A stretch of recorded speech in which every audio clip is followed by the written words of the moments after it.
Assalamualaikum warahmatullahi wabarakatuh. Halo teman-teman semuanya, selamat datang kembali di channel ini. Jadi di video kali ini kita akan bahas latihan soal TIU CPNS materi penalaran logis, yang mana di video sebelumnya kita sudah bahas ya berkaitan dengan materi ataupun tips dan trik untuk menyelesaikan soal penalaran logis. Nah, jadi video kali ini kita fokus ya untuk latihan soal. Dan bagi kamu yang baru melihat video ini ataupun menemukan channel ini ya, jangan lupa untuk like, komen, dan subscribe. Jadi channel ini fokus membahas ya berkaitan dengan persiapan tes CPNS. Nah, jadi jangan lupa untuk like, komen, dan subscribe. Oke, langsung saja kita ke contoh soalnya. Nah, sebelum kita menyelesaikan soal seperti biasa ya, saya ingatkan kembali kepada teman-teman sekalian ya, ketika belajar ya di channel ini teman-teman bisa sambil pause terlebih dahulu videonya ya. Kemudian teman-teman silahkan tentukan ya atau analisis soalnya. Kemudian pilih mana yang menurut teman-teman sekalian jawaban yang benar gitu. Kemudian kalau misalnya sudah menemukan jawabannya, barulah dibandingkan ya dengan penjelasan atau jawaban dari saya ya. Agar apa? Agar ya waktu teman-teman tidak terbuang sia-sia, karena dengan latihan ya kemudian menganalisis sendiri kemudian membandingkan dengan apa yang saya jelaskan, insya Allah ya materinya ataupun ilmunya lebih nempel di kepala. Oke, langsung saja kita ke contoh soalnya ya. Semua murid pandai berhitung dan sopan. Oke, Asnan tidak sopan tetapi pandai berhitung. Nah, seperti video sebelumnya ya, jadi ada beberapa cara ya untuk menyelesaikan soal penalaran logis gitu ya. Kita bisa menggunakan diagram Venn ya, kemudian bisa juga menggunakan beberapa rumus yang ada ya, misalnya modus Tholen, Ponin, dan seterusnya. Nah, di sini saya akan jelaskan yang paling mudah menggunakan diagram ya. Nah, untuk diagram bentuknya seperti apa? Ya, ini tergantung dari kreativitas teman-teman saja. Yang penting memudahkan untuk menentukan kesimpulan. Jadi saya biasanya gini ya untuk jawab. Coba perhatikan baik-baik. Semua murid pandai berhitung dan sopan. Nah, jadi ini saya buat titik-titik biasanya ya. Nah, ini adalah apa? Adalah semua murid yang pandai berhitung. Saya misalkan A ya misalnya, dan sopan misalnya B. Oh, kita ganti aja ya supaya hurufnya sama.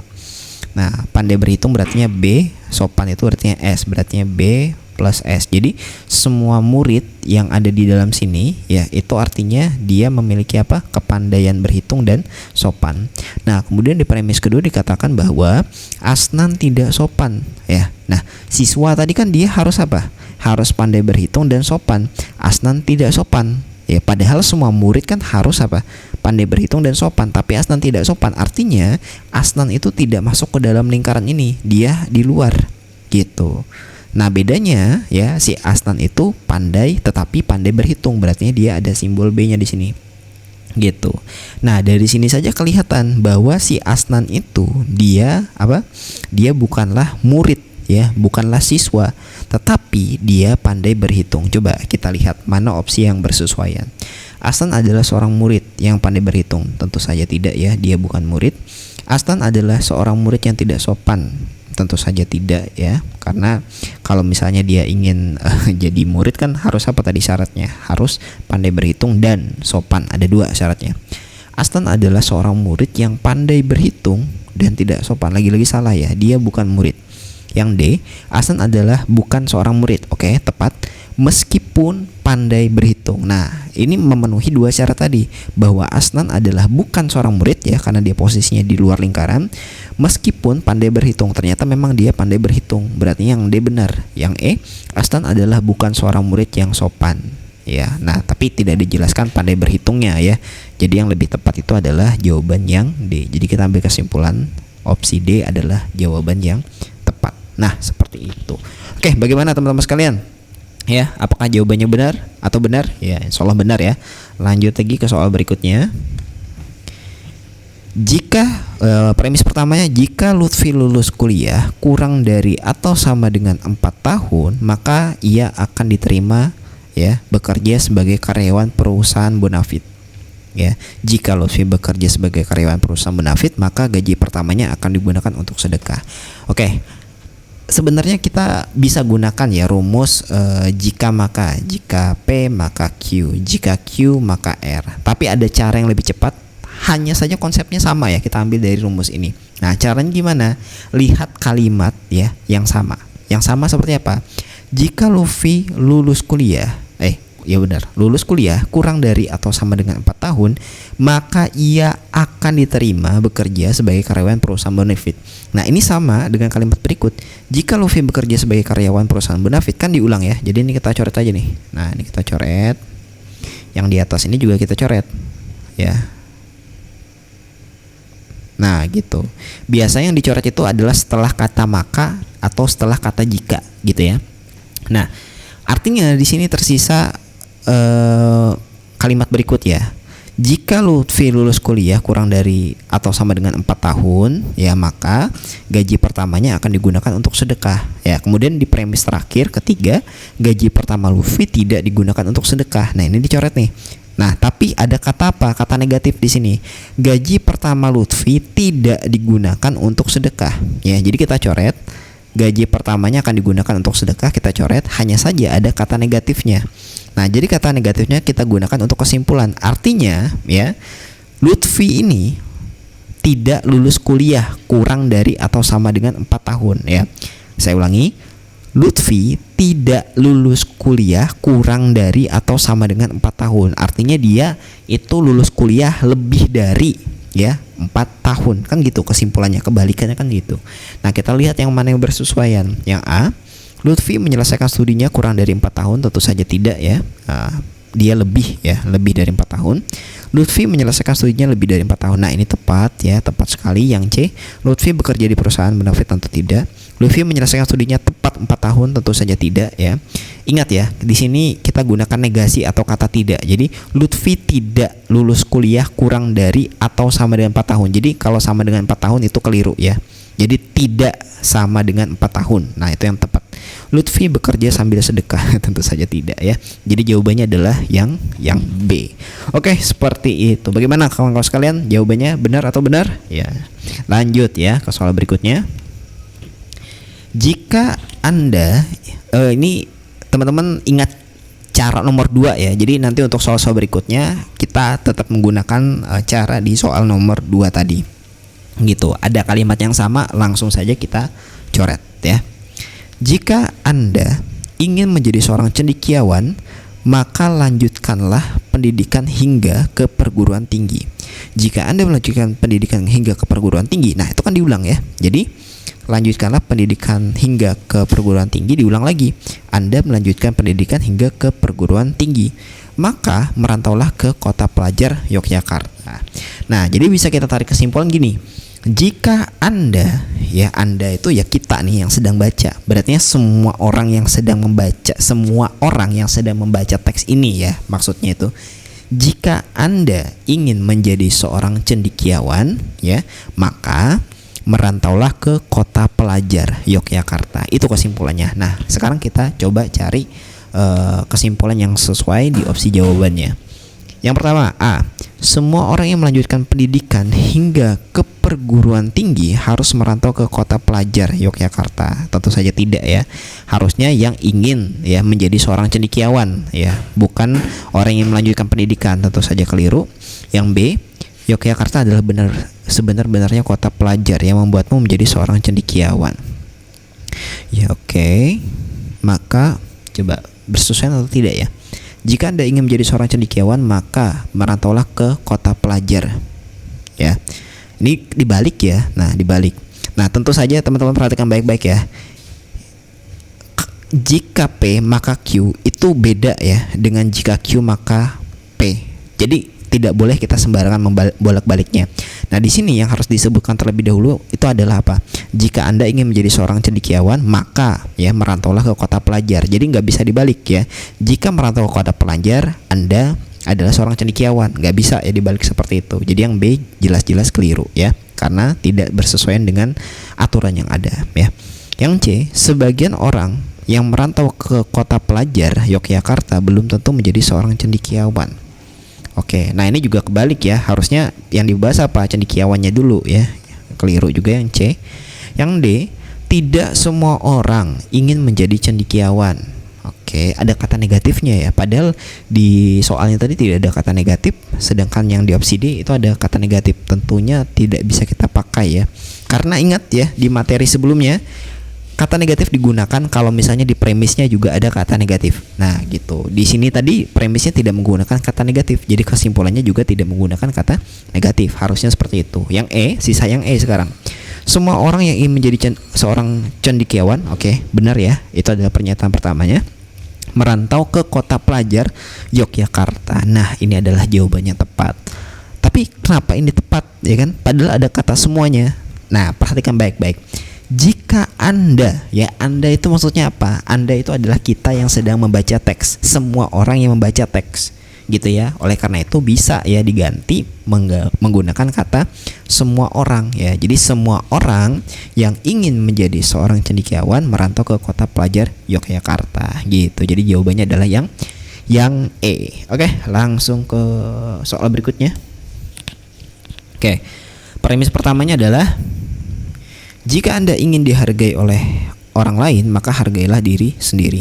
Jika Anda menghargai diri sendiri, maka Anda harus yakin dan menjadi diri sendiri. Nah, ada yang sama. Hargailah diri sendiri ya. Jika Anda menghargai diri sendiri, nah itu sama. Jadi kita coret. Kesimpulannya apa? Jadi kesimpulannya, jika Anda ingin dihargai oleh orang lain, maka Anda harus yakin dan menjadi diri sendiri. Oke, coba kita cek manakah ini ya jawaban yang sesuai ya, kesimpulan yang sesuai.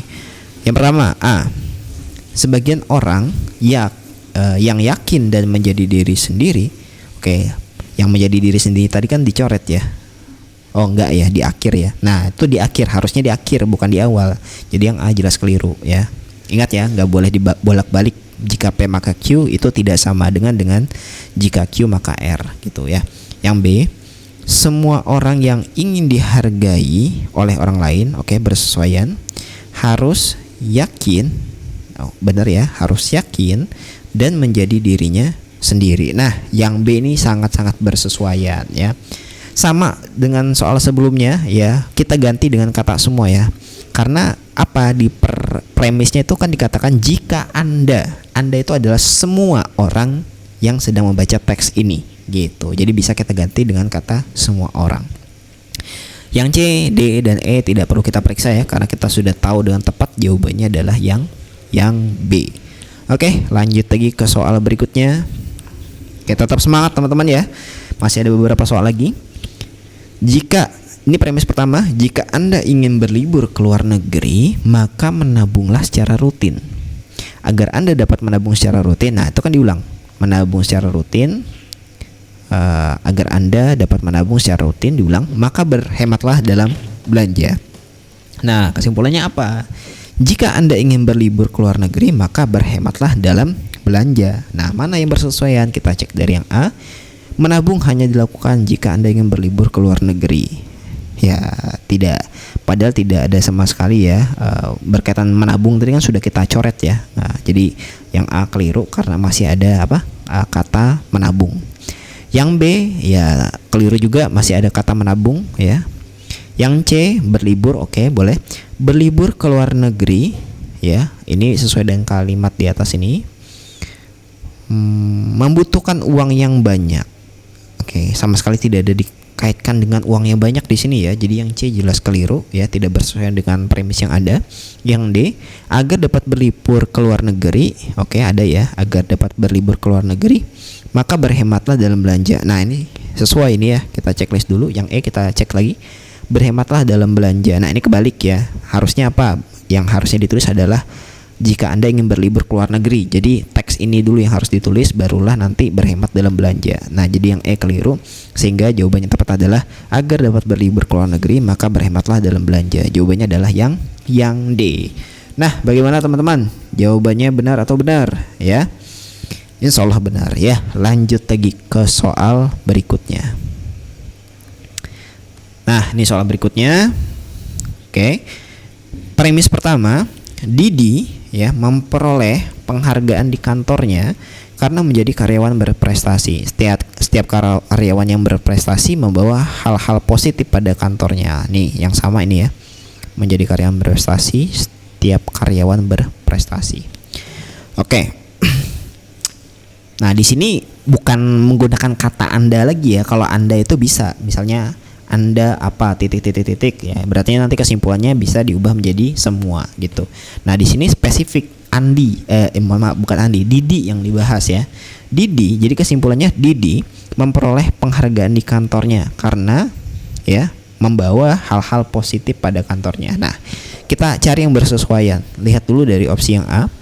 Didi adalah karyawan berprestasi. Oke, karyawan berprestasinya sudah kita coret ya, jadi nggak bisa kita ambil kesimpulan ini. Yang B, Didi hanya seorang karyawan yang berprestasi. Ingat, karyawan berprestasinya sudah kita coret, kita lewati yang B. Didi membawa hal-hal positif di kantornya. Oke, benar ya. Didi memperoleh penghargaan di kantornya karena membawa hal-hal positif pada kantornya. Walaupun tidak ada dikatakan memperoleh penghargaan di kantornya ya, pernyataan ini tetap benar ya. Pernyataannya tetap benar. Jadi kita checklist dulu. Lanjut. Didi hanya memperoleh penghargaan ya karena membawa hal-hal positif di kantornya. Oke. Coba kita baca dulu ya kesimpulan yang kita buat. Didi memperoleh penghargaan di kantornya. Oke, sesuai ya. Didi hanya memperoleh penghargaan sesuai dengan ini. Oke, boleh. Di kantornya karena membawa hal-hal positif pada di kantornya. Oke, kita checklist dulu ya. Ada kemungkinan benar juga untuk yang D. Lanjut yang E, Didi memang karyawan yang positif. Tidak ya, tentu saja tidak di sini ya, karena dia yang dilewati. Nah, Didi memperoleh penghargaan di kantornya, dilewati ya, jadi langsung ke positif ya, kita lewati. Nah, udah. Oke. Nah, sekarang gini. Oh ya, saya tadi lupa jelaskan ya. Yang kenapa yang E ini kita lewati, sedang yang C kita pilih ya. Didi membawa hal-hal positif di kantornya. Ingat, katanya membawa. Didi memang karyawan ya. Nah, di sini masalahnya itu adalah di kalimat memang karyawan, padahal apa? Harusnya membawa ya, membawa hal-hal positif. Jadi ada kalimat yang dihilangkan pada opsi E. Jadi yang E tidak bisa kita pilih. Nah, sekarang tinggal opsi C dan D yang harus kita tentukan nih, manakah kesimpulan yang paling sesuai. Teman-teman perhatikan dulu ya untuk opsi D. Didi hanya memperoleh penghargaan karena membawa hal-hal positif di kantornya. Yang jadi masalah pada kalimat ini adalah apa? Adalah ada kata hanya ya. Padahal di premis pada soal itu tidak ada menggunakan kata hanya. Jadi harusnya apa? Didi memperoleh penghargaan karena membawa hal-hal positif di kantornya. Nah, kata hanya inilah yang menyebabkan ya seakan-akan ya satu syarat ini saja yang menyebabkan ya si Didi itu tadi mendapatkan penghargaan gitu. Ya, atau kayak apa ya? Kalimatnya tuh kayak negatif gitu loh ya, kayak apa, meremehkan bahwa karena dia itu mendapat penghargaan karena membawa hal positif di kantornya. Ya saya rasa kayak gitu ya. Silakan kalau teman-teman ada pendapat lain. Nah, sedangkan yang C itu dia apa? Jelas ya, Didi membawa hal-hal positif di kantornya gitu. Nah, Didi membawa hal-hal positif di kantornya. Dan itu ya kita tahu ya, Didi membawa hal-hal positif di kantornya itu kan memang sudah jelas di sini ya. Didi memperoleh penghargaan di kantornya ya karena membawa hal-hal positif di kantornya. Jadi kan bisa aja kita ambil kesimpulan Didi ya membawa hal-hal positif pada kantornya gitu. Jadi yang D saya rasa itu masih kurang tepat karena ada tambahan kata lain ya, yaitu hanya ini tadi gitu. Oke, jadi jawabannya adalah yang C. Silakan kalau teman-teman ada pendapat lain ya, tapi saya yakin jawabannya adalah yang C gitu. Oke, lanjut ke soal berikutnya ya. Nah, soal berikutnya, Tika termasuk salah satu pimpinan di kantornya. Setiap pimpinan kantor bertanggung jawab atas kinerja para karyawan. Oke. Tika termasuk salah satu pimpinan di kantornya ya. Setiap pimpinan kantor, nah ini kita coret aja ya. Pimpinan kantor, ini setiap pimpinan kantor bertanggung jawab atas kinerja para karyawan. Nah, artinya ya Tika itu termasuk salah satu apa? termasuk salah satunya nggak usah ya, kita catat aja. Jadi Tika itu bertanggung jawab ya atas kinerja para karyawan gitu. Jadi Tika bertanggung jawab atas kinerja para karyawan, dan itu ada di opsi yang mana? Yang D ya. Tika bertanggung jawab atas kinerja para karyawannya gitu. Nah, ini sebenarnya bersesuaian juga dengan soal sebelumnya ya. Coba perhatikan. Ini kan tadi ada kata yang tidak kita masukkan ya, termasuk salah satu. Itu kan kita hapuskan ya. Jadi kita ambil aja Tika bertanggung jawab atas kinerja para karyawan ya gitu. Jadi nggak usah kita masukkan juga termasuk salah satunya. Kan nggak mungkin kita bacanya gini, Tika termasuk salah satu yang bertanggung jawab atas kinerja para karyawan gitu. Nah, kan nggak ada opsinya di sini kan. Nah, tapi kita sudah tahu bahwa Tika itu pasti bertanggung jawab atas kinerja para karyawan, dan itu pun ya kurang lebih sama sebenarnya dengan soal sebelumnya ya teman-teman ya, karena tidak mengubah konteksnya ya. Didi ya memperoleh penghargaan di kantornya, kita tahu ya, tapi selanjutnya ada kata berikutnya membawa hal-hal positif pada kantornya, walaupun ya memperoleh penghargaan di kantornya kita tidak masukkan, tapi kita sudah pasti tahu kesimpulannya bahwa Didi itu membawa hal-hal positif pada kantornya. Jadi kurang lebih sama ya dua soal ini tadi. Nah gitu. Oke. Nah, tak terasa ya sudah di akhir video ya. Terima kasih kepada teman-teman sekalian yang tetap menonton video ini sampai selesai ya, tanpa skip gitu ya. Kalau misalnya ada penjelasan saya yang kurang ya, ataupun sulit untuk dipahami, silakan saja tuliskan di kolom komentar ya. Kalau misalnya nanti teman-teman ingin soal lainnya atau pembahasan lebih lanjut ya terkait dengan soal yang ada di video kali ini, ya nanti bisa kita bahas ya di kolom komentar ataupun nanti di video berikutnya. Oke, terima kasih sudah menyimak video ini. Jangan lupa untuk like, komen, dan subscribe kalau misalnya teman-teman merasa bahwa video ini sangat bermanfaat ya. Kemudian mengedukasi teman-teman sekalian. Jangan lupa untuk di-share khususnya kepada teman-teman lainnya yang juga ingin ikut tes ya CPNS gitu. Oke, terima kasih. Saya akhiri. Wassalamualaikum warahmatullahi wabarakatuh.